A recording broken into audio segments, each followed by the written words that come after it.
Il y a des idées dont on sait au moment où on les énonce qu'elles ne se réaliseront jamais, mais il y en a d'autres qui ne vous quittent plus.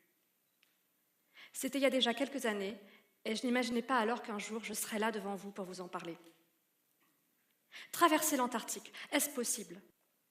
J'avoue que la visualisation d'une telle expédition m'a souvent effrayée, angoissée, terrifiée, réveillée en pleine nuit. Elle m'a souvent donné le vertige. Et pourtant, j'ai toujours eu l'intime conviction, au fin fond de moi, que traverser l'Antarctique est possible. Alors j'ai préparé. Je me suis préparée physiquement, j'ai continué à courir des longues distances. Je suis allée à un entrepôt frigorifique le samedi matin à 5 heures pour courir 5 heures, 6 heures entre les palettes. J'ai tracté des pneus sur le sable en Bretagne. J'ai cherché à constituer une équipe, j'ai recherché des partenaires financiers, j'ai convaincu une banque de m'octroyer un prêt significatif, j'ai trouvé les assurances, j'ai obtenu les autorisations.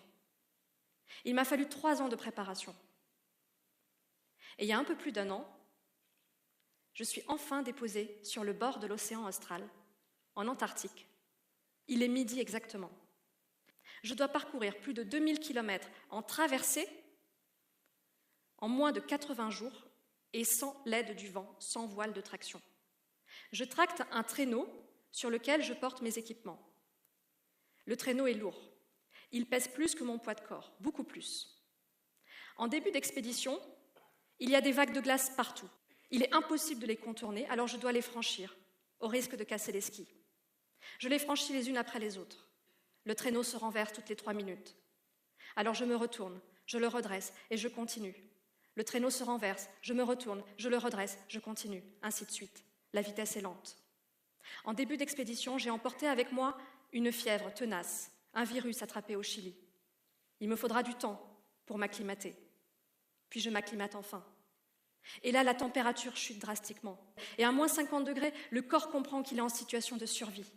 Alors je skie vite, j'ai beau être en hypoglycémie, j'ai beau n'avoir aucune force, j'ai beau avoir des douleurs musculaires, je skie très très vite. C'est la seule manière de garder la chaleur dans mon corps. Les pauses ne sont plus de 10 minutes, elles sont de 3 minutes. Je n'ai pas le temps de refermer ma poulka. J'ai à peine le temps de mâcher. Je me casse une dent. Le vent est un vent de face jusqu'au pôle sud. Il est violent, 80 km/h. Il me repousse violemment.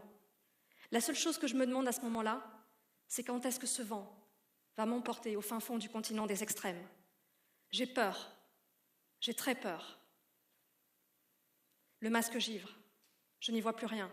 Impossible de le relever sur le front. On risque d'avoir une gélure à la joue, au nez, à la cornée. Alors je garde le masque sur les yeux et j'avance sans aucune visibilité. Et la température augmente enfin, après plusieurs jours. Il fait moins 35, il fait presque chaud.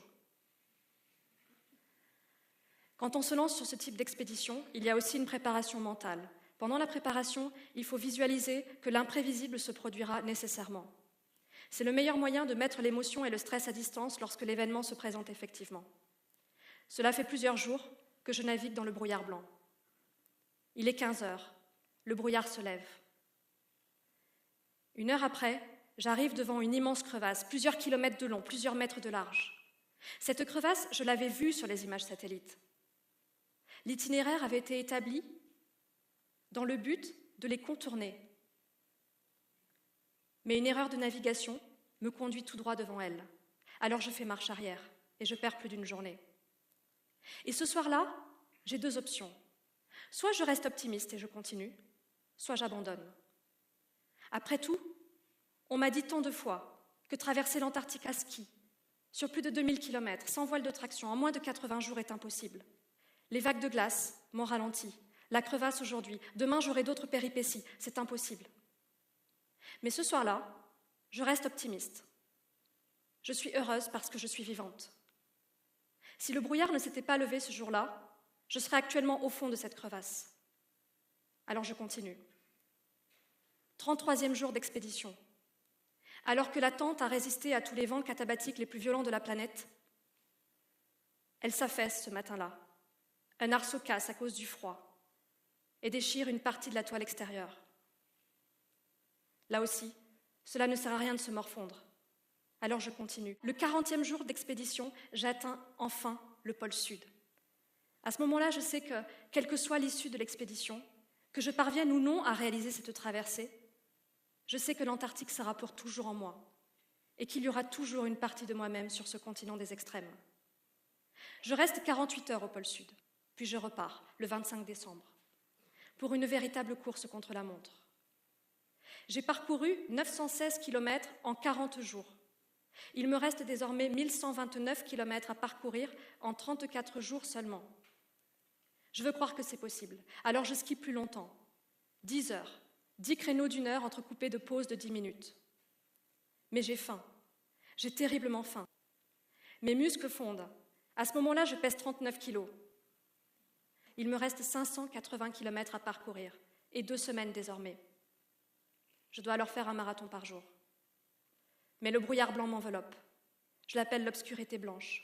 Je ne vois pas l'horizon, je ne vois pas les nuages, je ne vois pas les vagues de glace. Alors je tombe, je me relève, je tombe, je me relève. J'ai les yeux rivés sur la boussole. Alors je skie plus longtemps. 11 heures, 12 heures, 15 heures, je dors 4 heures, 5 heures par nuit. Je suis comme un zombie au milieu de l'Antarctique. Fatiguée, épuisée. J'ai envie de dormir tout en skiant. Et puis le brouillard se lève enfin. Il ne me reste plus que 60 km à parcourir. Mais 60 km à travers la zone la plus crevassée de l'expédition. Alors, je reste prudente. Je contourne les crevasses, c'est interminable. Toute la journée, je la passe à contourner les crevasses. Puis je longe des montagnes. Pour la première fois depuis 70 jours, je longe des montagnes. La neige n'est plus blanche, la glace n'est plus blanche, elle devient bleue. Elle est fragile, elle se brise sous chacun des pas de ski. J'ai skié 18 heures ce jour-là. Il est 3h35 du matin et j'ai atteint la mer de Weddell. J'ai traversé l'Antarctique à ski. J'ai vécu 74 jours, une vie sans confort, aucun. Une vie simple, déterminée par les seules exigences de la nature. Boire, manger, dormir, marcher. Je ne me suis jamais sentie aussi vivante que durant ce raid qui a duré près de 3 mois. Alors j'ai voulu partager, j'ai écrit un livre, j'ai réalisé un film, mais je sais que je ne parviendrai jamais à vous faire ressentir complètement ce que l'on peut ressentir là-bas sur ce continent des extrêmes lorsque l'on fait corps avec lui pendant plus de 70 jours, loin de l'agitation du monde. Comme toutes ces expériences qui sont très fortes, très riches, elles se vivent plus qu'elles ne se racontent. Mais ce que j'ai voulu, c'est transmettre des messages qui me tiennent à cœur. Il n'y a pas de plus grand risque dans la vie que de ne jamais en prendre. Et les risques que l'on prend aujourd'hui sont moins lourds à porter que les regrets que l'on peut avoir demain en vivant sa vie à moitié. La seule limite à nos objectifs est celle que nous leur donnons.